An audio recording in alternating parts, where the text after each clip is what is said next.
Hello and welcome back, artists and designers. We are going to work on part 2 of our color wheel, and we're going to go ahead and get our first cutout here applied to our image.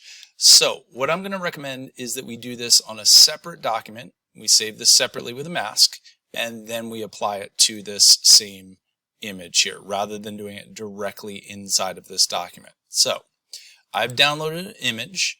I'm going to go ahead and go File and Open, and I'm going to go to my computer because it's on my computer, and I'm going to scroll down here and I have this picture of this soccer player here.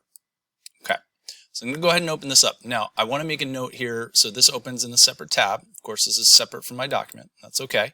I want to make a note because this is a JPEG, and whoops, this is a JPEG, and if you have a PNG we need to be careful about something in the next step. So let's go ahead and get this cut out here. I'm going to grab my object selection and just kind of drag this over, and hopefully the computer did a pretty darn good job, and I know it's not going to be perfect, but it's pretty close. So I'm just going to go ahead and hit my mask. It actually makes the mask. Now I would want to go in and clean this up, but that's not what this video is about. I'll leave it as is for now. So here's the key. This is a JPEG, so if I close this tab right now, it's going to ask me to save it, and it's going to allow me to save it with the mask. But if you have a PNG file and you go to close it and just don't, and you save it, it's going to actually apply the mask.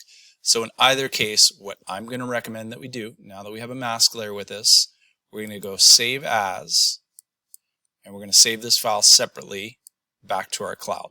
So I'm going to go ahead and call that Vela and hit Save, and that is now saved as a Photoshop file in the cloud. It has the mask layer on it, and we should be good to go. So now I can go ahead and close this document.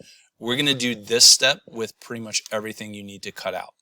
So I'm going to close that. And now I'm ready to actually add it to my color wheel. So now that we're back in the color wheel document here, I'm going to go ahead and File, Place Embedded. And I'm going to go find Vela, and there he is. He's now cut out. And it looks bad at first, but that's because it hasn't rendered, remember. So I'm going to go ahead and scale him to be about the size that I want. Put him right here. And if you want to rotate a little bit, you go to the corner and you kind of see how that can rotate. Readjust and get him about where you want him to be, and then I'll hit enter. That's going to render the file, and that looks pretty good. It might not be perfect yet, but it looks pretty good. Now you'll notice over here on my assignment or on my layers, I don't have a mask layer. So you're wondering, where's the mask? Well, remember, the mask is living on that separate file. So if you realize, like, oh no, I never really fixed up this part and this part, you can go ahead, double click on that, go right back to your document, and you can go in and start editing. So I could go in and clean up my mask and fix that up. I could fix that part. Let's do something dramatic so that we can see it. Let's say I accidentally get rid of part of his hand, and it's gone over here. But it's a mask, so I can always bring it back. So let's go ahead and close that.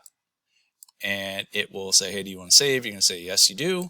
And you'll notice we come back here and it updates that mask in real time. So the beauty of having that smart object is when I make copies, because I'm going to need multiple copies of this, that mask is going to come with it. And if you decide you need to go back and, oh, I wanted to bring that hand back, even after you've duplicated it, you can go right back into that mask, edit the mask, and it will update on all of the copies on the color wheel. Okay, so that's a benefit of having that mask kind of live separately in that smart object on your document. So let's leave this video right here, and in the next video we'll talk about colorizing and rotating and review that step. So the key is you get your document set up, you go ahead and open up your file separately. So you go to Open, you go find the image on your computer that you want to edit, you open that up, you go ahead, you do your masking. When you're good to go, you hit File, Save As, save that Photoshop file back to your cloud, and then you go ahead and place that new Photoshop file inside of here, and that's going to live inside of that document now. I will see you in the next video, and we'll go ahead and talk about colorizing and rotating.